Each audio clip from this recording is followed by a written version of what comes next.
happening, everyone? This is Phil with PrecisionLED. Today we have a 2009 BMW M6 that we'll be installing LED interior lights on. I have here a PrecisionLED premium LED package with 5730 style LEDs we'll be installing on this E64 M6 convertible.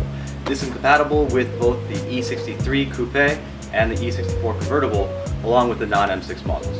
We'll be doing the map lights, the dome lights, the courtesy side and footwall lights, as well as a trunk light.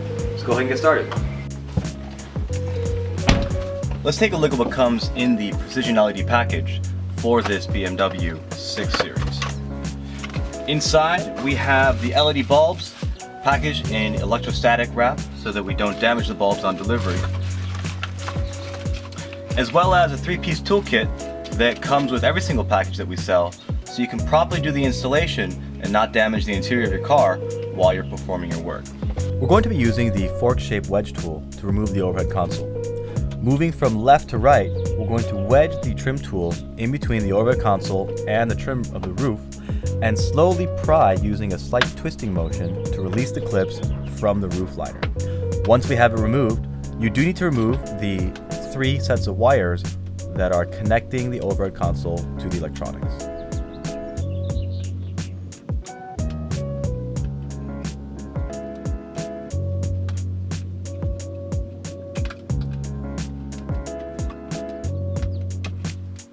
I've got the overhead console here on our bench. In order to remove this light assembly so we can work on it, there are these 2 metal springs holding it in place. Just push down on these springs and we can remove it from the outer housing. Set this aside. We're just going to work with this piece. Now, the premium bulbs have a slightly larger diameter than will fit through the hole on the light housing, so you can't go in from the top. Smaller LEDs will work this way. The standard LED kit will go through the top like this, but for these premiums, given that they're larger and brighter, we need to remove this clear lens. In order to do that, there are 2 small Phillips or flathead screws right here, and then we're going to be using one of our tools to remove the lens after these are out. Let's go ahead and do that.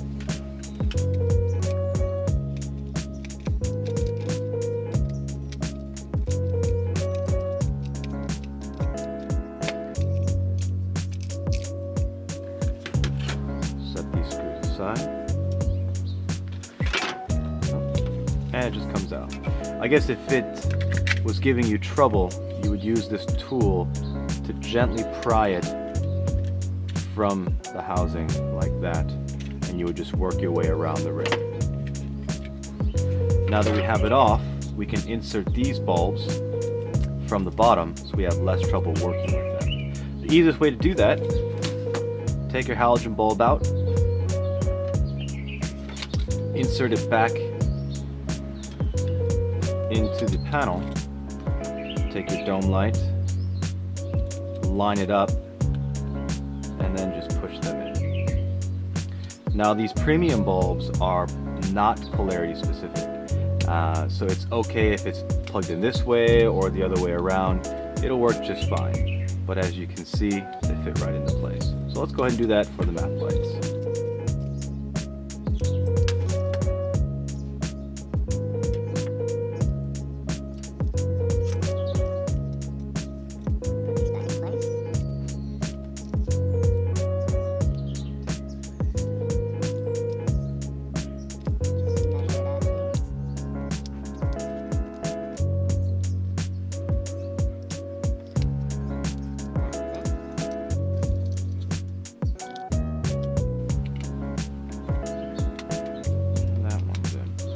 Once they're all in place, take our lens cover, pop it back on,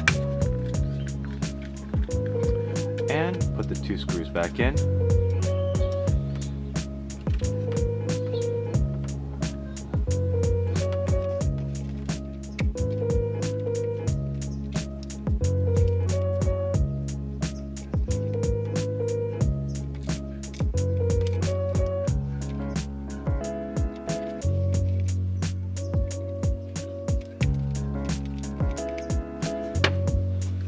Now to put this back in, actually only goes in one way. You can see there's a rounded edge here, rounded edge here. Put the side without the springs on first. Just push it in. Alright, let's go see what it looks like. Let's go ahead and put this light housing back in. We're just going to connect our main wire here first, and we'll test the lights just to make sure they work. Got our dome light here, and our two map lights appear to be working just fine. So, let's go ahead and connect the rest of it up, put it back in place. Now this one starts from the back, and then really just pound it back in place.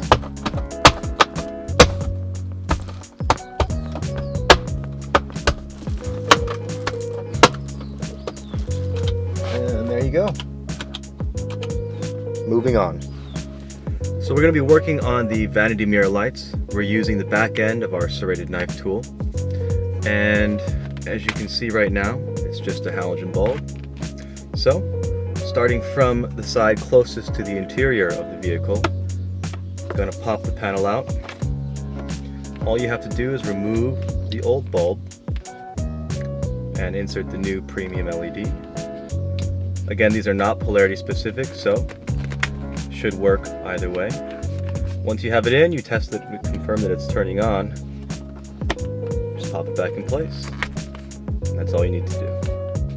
We're going to be removing the old halogen bulb for the courtesy footwell light. This is the same procedure for both the passenger and the driver's side.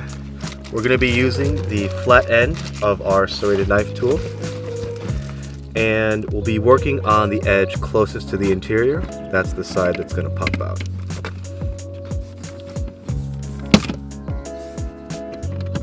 Once you have it out, it is best to remove the wiring because it will turn the light off, so you're not working with the hot bulb.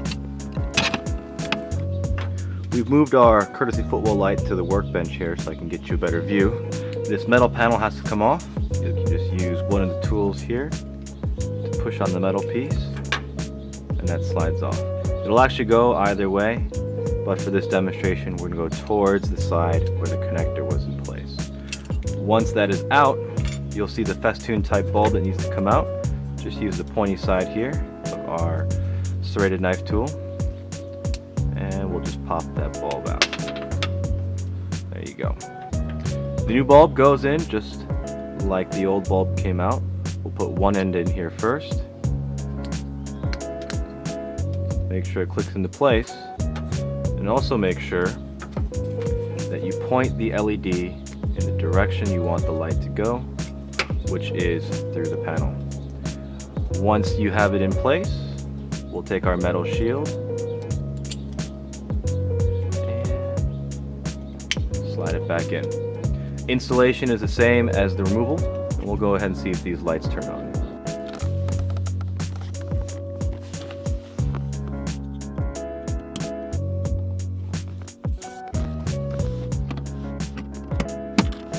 If your light does not turn on when you plug it back in, it may be because the door has been open for too long. All you have to do is close and open the door and the light should turn back on. Looks like ours is working. We'll just repeat the same steps for the driver's side and move on. Here we have the glove box light that we're working on. Now this is near identical to the courtesy door lights, or the courtesy footwell lights we were working on earlier. The only difference being the entry point here is on the side closest to the door panel.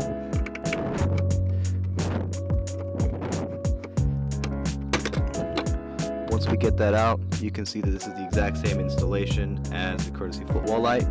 We just need to remove the wire, remove the metal plate, replace it with the LED, and we'll get that one converted as well.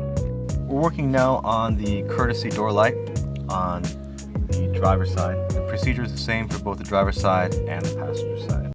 We're using the fork-shaped wedge tool. You're going to go in from the side closest to the door panel here and just push it down. It should come right out. Just remove the wire so we can work on the assembly here. If the bulb is hot, you can use one of the prongs here just to help force the bulb out so you don't burn your hand. Just like that. Once it's out, take our new LED, make sure your wire leads are pushed to the side to make sure that they get good contact, and reinstall. Once it's reinstalled, connect it to your wiring, make sure it turns on, and put it back into the assembly. Just like that. Working on the trunk light here, it's actually very similar to the courtesy door lights we were working on earlier. We'll be using the fork shape tool to remove the housing. You need to look for the indentation on one of these sides to know which side to pry from. In our case, the indentation is right here on our left. So just insert the tool and pry down. Just like that. We do want to remove the wiring, so we're working with a cold bulb. And if that bulb is still hot, you can use the pointed wedge tool to force the bulb out from the back so you don't burn your fingers. Just like that. Then we'll just take our new LED, make sure that these wire leads are pushed to the side like this to make sure they get good contact. And we'll just push it in just like that. Plug in the wiring to make sure the bulb works. It does. And we'll just reinsert it back into the housing. And you're done.